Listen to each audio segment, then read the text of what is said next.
What would the world be without black people? Well, there'd be no Betty Boop, and no voice a movie studio forgot to pay for. Esther Lee Jones was 6 years old when she won a Charleston dancing contest in Chicago, and a manager built a career around her without ever building it around her own name.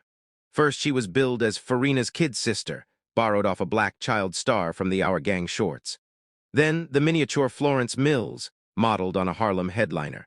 She was somebody else's smaller copy before she'd lost her baby teeth, and she still found room inside that to build something of her own. By 1928, she was headlining Harlem's Everglades Club, doing something nobody else on that stage did.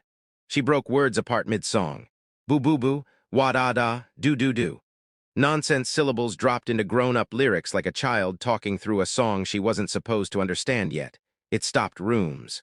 A white vaudeville singer named Helen Kane watched her do it.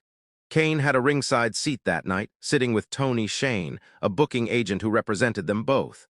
She watched the whole act. Months later, Kane walked into a recording studio and cut, "I Wanna Be Loved by You." The nonsense syllable in the hook came out boop-oop-a-doop. Nearly identical, she never credited where it came from. Within a year, she was the Boop-Oop-A-Doop Girl, headlining the Paramount Theater, famous coast to coast for a sound she'd watched a child perform months before she made it her own. Esther got a different kind of attention. 2 months after Kane sat ringside, her father William Jones and her manager were arrested. The charge, putting a minor on a nightclub stage. Nobody arrested the club. Nobody arrested the singer in the audience taking notes. They arrested her father. She kept performing anyway and kept getting bigger. By 1929, the black press was calling her the highest-paid child performer alive. She danced for the King of Spain. Sweden's royal family came to a theater just to see her. A Paris magazine put her on its cover. Then, in Stockholm, a restaurant run by Swedish owners who'd lived in the United States refused to seat her. Swedish officials didn't just object, they padlocked the place. A few years later in Brazil, a reporter asked how she avoided the lynchings back home in Texas and Alabama. She said she just stayed out of the South. She was still a child when she said it. Kane's stolen sound, meanwhile, kept climbing. In 1930, an animator at Fleischer Studios drew a new cartoon character around it, a floppy-eared dog with a squeaky voice. He built her out of Kane, not out of Esther. The studio admitted that themselves years later, so even the theft didn't get Esther a cartoon. It got Kane one. By 1932, the dog was a woman named Betty Boop, and Paramount was licensing her face onto everything that would hold ink. Then the woman who'd done the stealing decided she'd been stolen from. Kane watched her own act turn into a cartoon that outsold her, and in May 1932 she sued Fleischer and Paramount for $250,000, claiming they'd built an unauthorized copy of her, sound and all. It went to trial in 1934.